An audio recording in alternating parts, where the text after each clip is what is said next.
Boa noite a todos, boa noite a todas. Estamos nos preparando para dentro de alguns instantes darmos início ao nosso encontro semanal que ocorre às sextas-feiras, quando nós teremos a oportunidade de estarmos interagindo com a corrente médica espiritual. São espíritos de luz, de amor e de paz que virão ao nosso encontro para trazer para nossos corpos, nos 3 níveis que possuímos, a cura de todos os males, de todas as enfermidades, reorganizando o nosso sistema genético e espiritual, no nosso corpo original. Por isso, a sugestão é que coloquemos hoje um copo com água, que ficará próximo de nós, ou mesmo distante. Você mentalize que aquela água é para você. E assim, juntos, extensível a quem quer desejemos, esteja no plano físico ou no plano espiritual, possamos nos irmanar nessa noite de oração a favor de recebermos os fluidos da cura. Até já, em nome de Jesus, humildemente, apesar de não sermos dignos, agradecemos a oportunidade. Até já.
Boa noite a todos, boa noite a todas.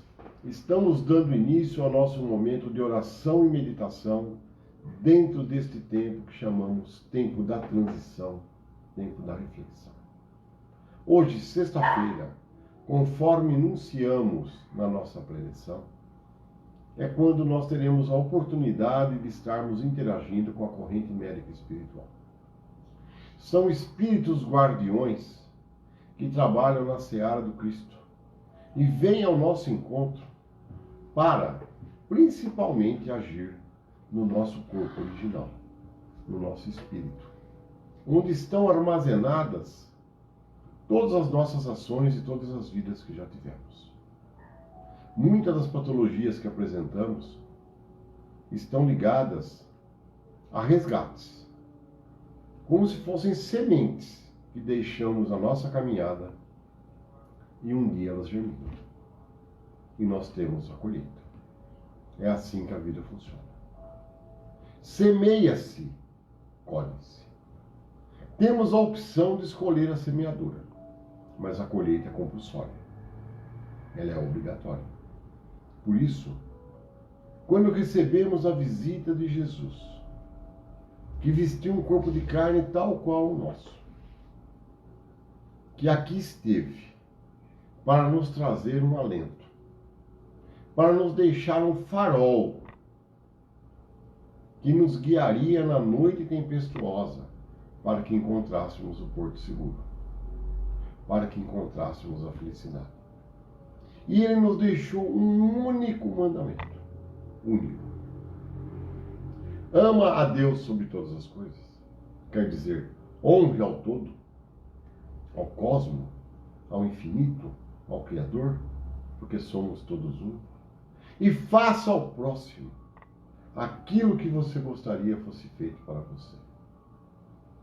E ele encerra dizendo: eis aí toda a lei que eu vim trazer, promulgando um novo e único mandamento. Se assim vivêssemos, não teríamos tantas dissensões, não teríamos tantas manipulações, tantas tentativas de direcionamentos, utilizando em vão os ensinamentos do Cristo. Jesus, não podemos esquecer, quando aqui esteve, foi de encontro ao povo. Não fundou uma única igreja, porque ele nos dizia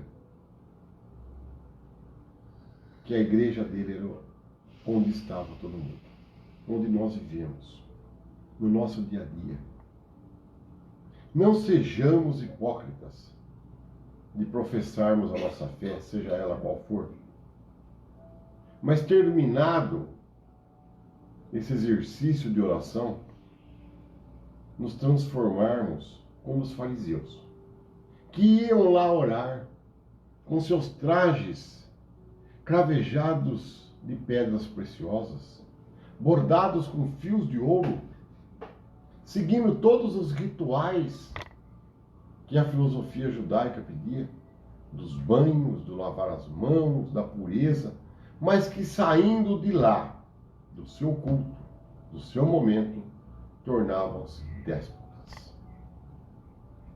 Não aplicavam aquilo que diziam. Nós não podemos esquecer esse ponto essencial dos ensinamentos do Cristo. A igreja é a vida. A religião está em nós. Vamos viver o Evangelho na sua plenitude.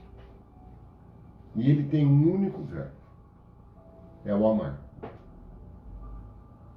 Amar de verdade. Entender que somos todos um. Aí curaremos a nossa alma enfermiça.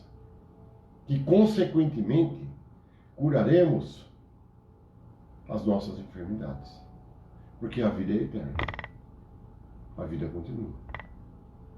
Então, o convite para esta noite é para que nos sentemos confortavelmente. Busque uma posição de relaxamento. Acomode-se. Feche os seus olhos. Mentalize o nascer de um novo dia com o sol surgindo. E essa luz maravilhosa, que quando surge leva embora a escuridão. Escuridão que significa que nós não enxergamos por onde andamos.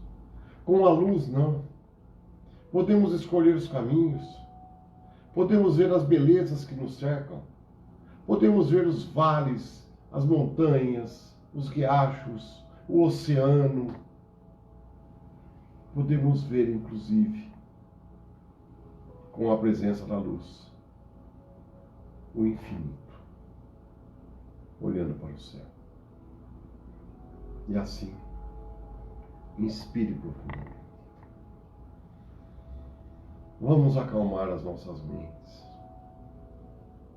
relaxando, fazendo a gratidão pela vida, por tudo que temos recebido, pela ajuda que nesse instante começa a ser operada a favor de nós e daqueles a quem queiramos ajudar, independente do plano que esteja.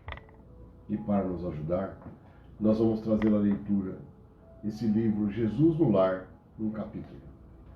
Jesus no Lar foi ditado pelo espírito Néio Lúcio, psicografia de Francisco Cândido Xavier. E hoje, o capítulo 18, trazendo o seu título, A Bênção do Espírito. Comentavam os aprendizes que a verdade constitui dever primordial, acima de todas as obrigações comuns, quando Filipe afiançou que, a pretexto de cultuar-se a realidade, ninguém deveria aniquilar a consolação. E talvez por reportar-se André a franqueza com que o mestre atendia aos mais variados problemas da vida, o Senhor tomou a palavra e contou atencioso. Devotado chefe de família, que lutava com bravura por amealhar recursos com que pudesse sustentar o barco doméstico, depois de desfrutar vasto período de fartura, viu-se pobre e abandonado pelos melhores amigos. De uma semana para outra, em virtude de enorme desastre comercial, o infeliz não soube suportar o golpe que o mundo lhe vibrava no espírito e morreu. Após alguns dias, ralado por inomináveis dissabores, entregue a si mesma, ao pé de 6 filhos jovens, a valorosa viúva enxugou o pranto, reuniu os rebentos ao redor de velha mesa que lhes restava e verificou que os moços amargurados pareciam absolutamente vencidos pela tristeza e pelo desânimo. Cercado de tantas lamentações e lágrimas, a senhora meditou e, em seguida, dirigiu-se ao interior, de onde voltou sobraçando pequena caixa de madeira, cuidadosamente cerrada, e falou aos rapazes com segurança: meus filhos, não nos achamos em tamanha miserabilidade. Neste cofre possuímos valioso tesouro que a previdência paternal lhes deixou. É fortuna capaz de fazer a nossa felicidade geral. Entretanto, os maiores depósitos do mundo desaparecem quando não se alimentam nas fontes do trabalho honesto e produtivo. Em verdade, o nosso ausente, quando desceu ao repouso, nos empenhou em dívidas pesadas. Todavia, não será justo o esforço para resgatá-las com a preservação de nosso precioso legado? Aproveitemos o tempo, melhorando a própria sorte, e, se concordam comigo, abriremos a caixa mais tarde, a menos que as exigências do pão se façam insuperáveis. Belo sorriso de alegria e reconforto apareceu no semblante de todos. Ninguém discordou da sugestão materna. No dia seguinte, os 6 jovens atacaram corajosamente o serviço da terra. Valendo-se de grande gleba alugada, plantaram o trigo com imenso desvelo, em valoroso trabalho de colaboração, e com tanto devotamento se portaram que, fim dos 6 anos, os débitos da família se achavam liquidados. Enorme propriedade rural fora adquirida, e o nome do pai, coroado de novo pela honra justa e pela fortuna próspera. Quando já haviam superado de muito os bens perdidos pelo pai, reuniram-se certa noite com a genitora, a fim de conhecerem o legado intacto. A velhinha trouxe o cofre com inexcedível carinho, sorriu satisfeita e abriu-o sem grande esforço. Com o assombro dos filhos, porém, dentro do estojo encontraram somente velho pergaminho com as belas palavras de Salomão. Aspas. O filho sábio alegra seu pai, mas o filho insensato é a tristeza de sua mãe. Os tesouros da impiedade de nada aproveitam. Contudo, a justiça livra-nos da morte no mal. O Senhor não deixa com fome a alma do justo. Entretanto, recusa a fazenda dos ímpios. Aquele que trabalha com mãos enganosa empobrece. Todavia, a mão dos diligentes enriquece para sempre. Entreolharam-se os rapazes com júbilo indizível e agradeceram a inovidável lição que o caminho materno lhes havia dado. Silenciou o mestre sobre a expressão de contentamento ou curiosidade dos discípulos e, fim da ligeira pausa, terminou sentencioso. Quem classificaria de enganadora e mentirosa essa grande mulher? Seja o vosso falar, sim, sim, e não, não, nos lances graves da vida, mas nunca espezinhemos a bênção do estímulo nas lutas edificantes de cada dia. O grelo tenro é a promessa do fruto, a pretexto de acender a luz da verdade, que ninguém destrua a candeia da esperança. Gratidão. E assim, após esta leitura agradável, nós convidamos a todas e a todos que, se ainda não o fizeram, façam agora. Relaxe, feche seus olhos. Mentalizemos-nos diante de uma recepção hospitalar. Qualquer uma que você conheça. Levemos lá mentalmente as pessoas que queiramos sejam auxiliadas esta noite. Posteriormente, vamos levar a nós mesmos, fazendo parte desta equipe que será socorrida. Posteriormente, mentalize que adentraremos a uma enorme enfermaria sem portas, cortinas, ampla, com camas separadas umas das outras por aproximadamente 80 centímetros. Deitaremos cada uma das pessoas mentalmente que queiramos ajudar. Por último, deitaremos-nos nós. Inspire profundamente. Serene a sua mente. E imediatamente formar-se-á uma equipe de espíritos iluminados em torno de cada leito, com especialistas que virão fazer a grande fusão das energias que ocorrerá simultaneamente, trazendo do cosmos, das esferas crísticas, novos elementos que nos serão proporcionados pela cura, pelas intuições, para nos dar esperança e para nos dar força.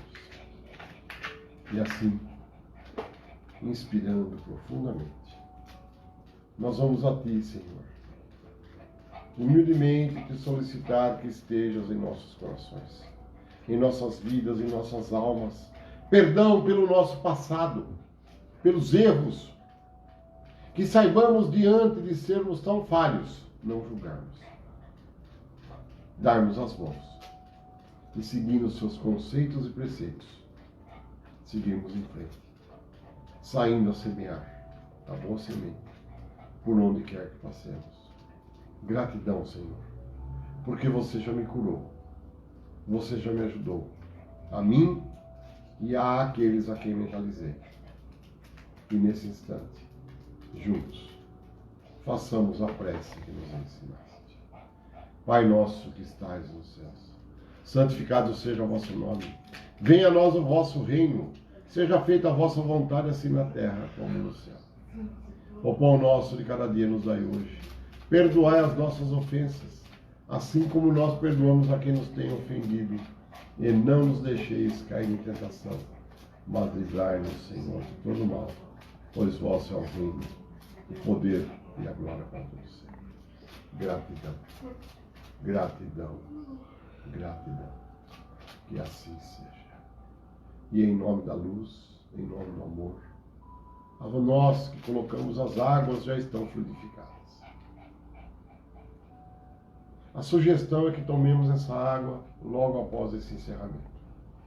À noite, coloque próximo à sua cabeceira, na sua cômoda, na sua sala, na sua cozinha. O importante é que você mentalize que aquela água é para você. Cubra essa água. Nada impedirá a fluidificação, para que não caia sujeira, nem insetos. E amanhã, em jejum, é a primeira água que nós vamos beber.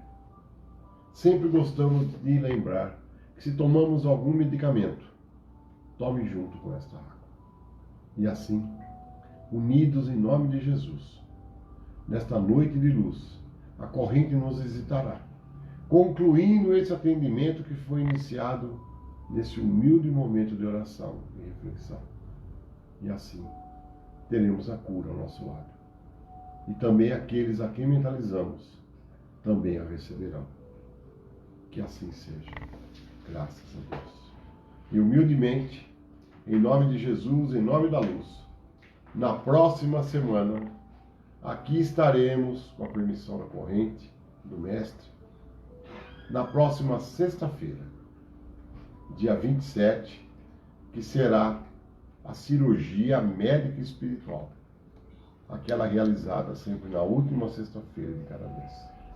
Gratidão, um grande abraço, que a luz do Pai, sempre ao nosso lado, que nunca deixou de brilhar, seja aproveitada por cada um de nós. Basta que abramos os nossos olhos, façamos a gratidão e sigamos em frente, sem nada temer. Se Deus é por nós, nada será contra nós.